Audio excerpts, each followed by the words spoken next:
Sim Racing est fier de vous présenter, en collaboration avec les fourrures Yves Lanois, la série NASCAR Blast Racing.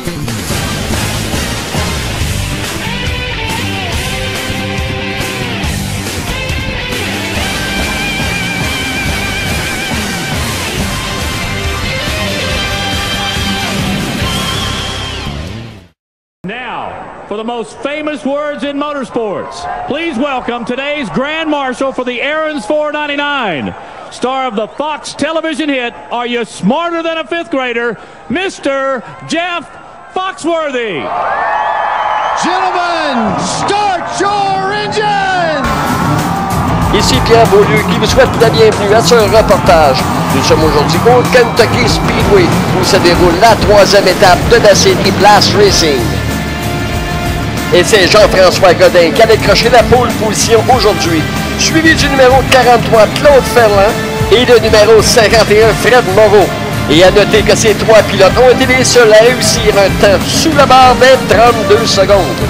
Une course qui comprend 135 tours à faire sur une piste de 1,5 000. Et la voiture de sécurité qui rentre au puits. Et on tourne au vert sur le Kentucky Speedway. Et rappelons la belle victoire d'Alex Bergeron sur le circuit de Richmond en tout début de saison. Et la semaine dernière, Éric Guénaud-Drapeau a remporté les grands honneurs au Chicagoland Speedway. Et le premier incident se vient alors que Mike Page et Guy Landry rentrent en contact. Et Daniel Demers, qui suivait derrière, ne peut les éviter.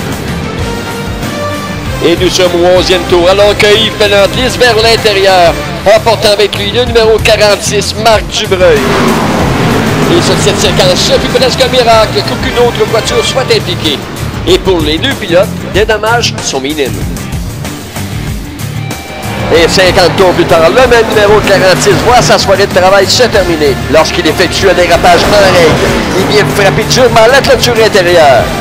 Et deux autres voitures sont aussi impliquées, dont celle de Yves Lanois, qui sera lui aussi contraint à l'abandon. Et deux autres pilotes devront abandonner, Richard Hébert et Stéphane Cyr.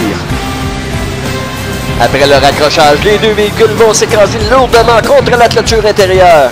Et le numéro 29 n'a d'autre choix que de demander les services de la remorqueuse. Et le numéro 3, Richard Hébert, réussit tant bien que mal à se rendre au puits.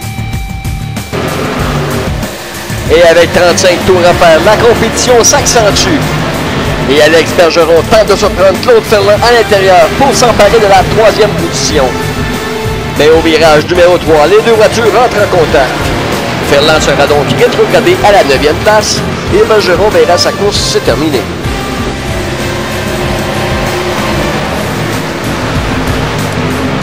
Et à la relance, Claude Ferland est victime d'un autre accrochage, cette fois avec le numéro 59, Guy Vincelette. Mais cette fois, les dommages sont très importants. Il devra lui aussi abandonner.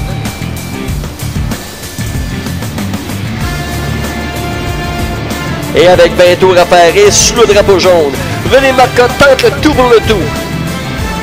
Il décide donc de rester en piste et il s'empare ainsi de la première position. Mais après quelques tours, René Marcotte est incapable de distancer Jean-François Godin, lui qui le poursuit depuis la relance. Et Godin profite d'un long virage de Marcotte pour repasser à l'intérieur et s'emparer à son tour de la position de tête.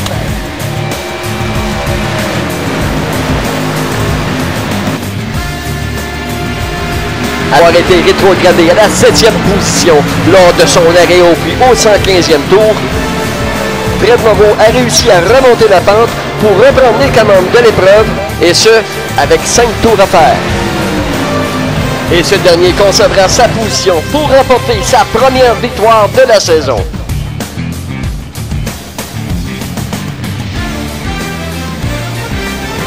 Et malgré ses efforts, Jean-François Godin devrait se contenter d'une 2e place.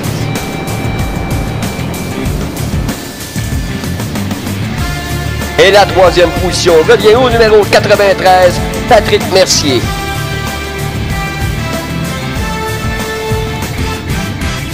« 26 pilotes ont réussi à terminer l'épreuve. Et seulement 4 pilotes se sont échangés la première position durant les 135 tours. pour Fred Moreau. Il s'agit de sa première victoire cette saison, sa 8e en carrière sur le circuit du Kentucky. Et voici maintenant le classement général. En première position, Patrick Mercier avec 119 points. Alex Bergeron et Michel Racicot partagent le deuxième rang avec chacun 112 points.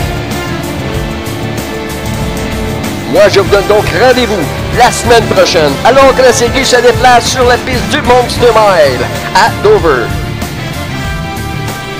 Du Kentucky Speedway, Pierre Beaulieu pour Sim Racing.